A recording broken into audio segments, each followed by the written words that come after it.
How to assess museum services and how to incentivize museum service consumption. There is no harmonized method to measure museum services performance. Governments generally use a combination of inputs and outputs.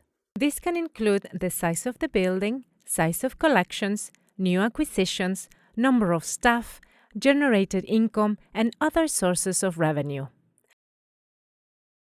Regarding outputs, common measures include number of temporary exhibitions, number of loans, number of educational programs, number of publications, number of digital objects published online, as well as ordinary and extraordinary expenditures. Museums often report the number of visits and number of school visits, the age of group per visit, and the origin of the visitor, national or international.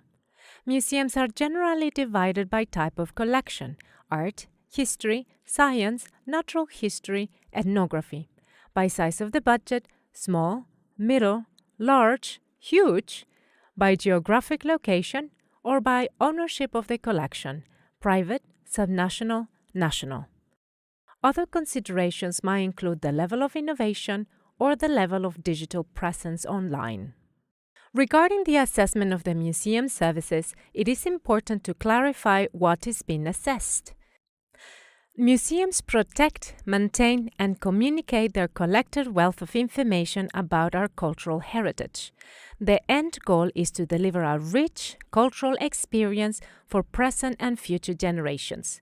It makes sense that visitor numbers are such an important measure, but by itself, visitor numbers is an insufficient measure to reflect the quality of the service provided or the ability of a museum to protect, to maintain, and to communicate the entrusted wealth.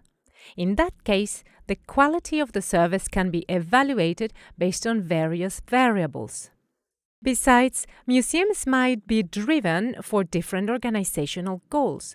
Let's take the example of a museum that wants to provide enlightenment so that visitors gain insights, knowledge, reflection, and education; empowerment, strengthening identity, inclusion, cohesion, and diversity; and entertainment, or leisure, play, fun, and recreation. This requires a different approach. Consumers' perceived welfare gain is an important metric often gathered through surveys.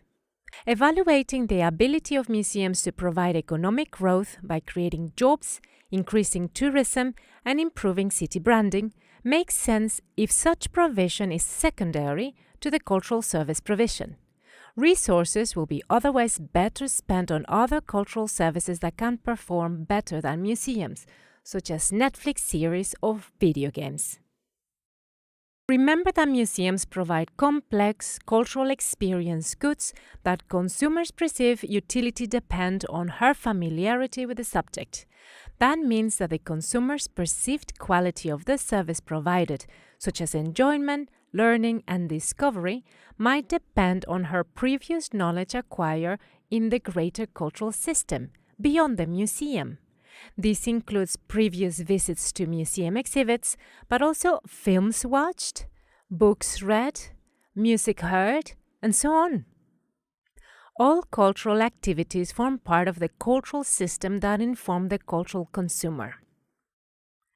Knowing how to play an instrument will lead to greater enjoyment during an exhibition about musical instruments and might help you spot musical instruments overall. Similarly, learning about the instruments in a museum might lead to greater appreciation during a concert where the instrument plays, or a film about the musician playing that instrument, and might influence the desire to read about instrument making. The social and physical environment of a given consumer also plays a role in her ability to enjoy museum visits.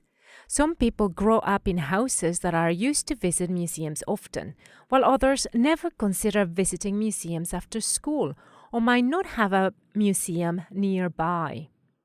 Consumers' lifestyle greatly influences the museum experience. Museums are often able to influence the performance of the museum services provided, while the performance of the entire cultural system is a much broader conceptual approach. Such a holistic approach might provide insights of the actual role of museums if the overall well-being of a population. That would inform the strategy to incentivize museum service consumption. For that, the performance of the museum as service institution is often assessed by its ability to deliver exhibitions within a balanced budget. These activities depend fully on the museum as organization. It is expected that the greater the quality, the greater the consumer interest, which is reflected in visitor numbers.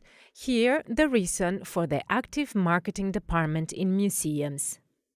Museums might also deliver services online, which might make us use of platform services to publish content, as social media sites or heritage portals.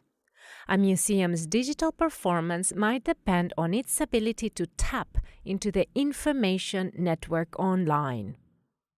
What metrics would you devise to assess museum services?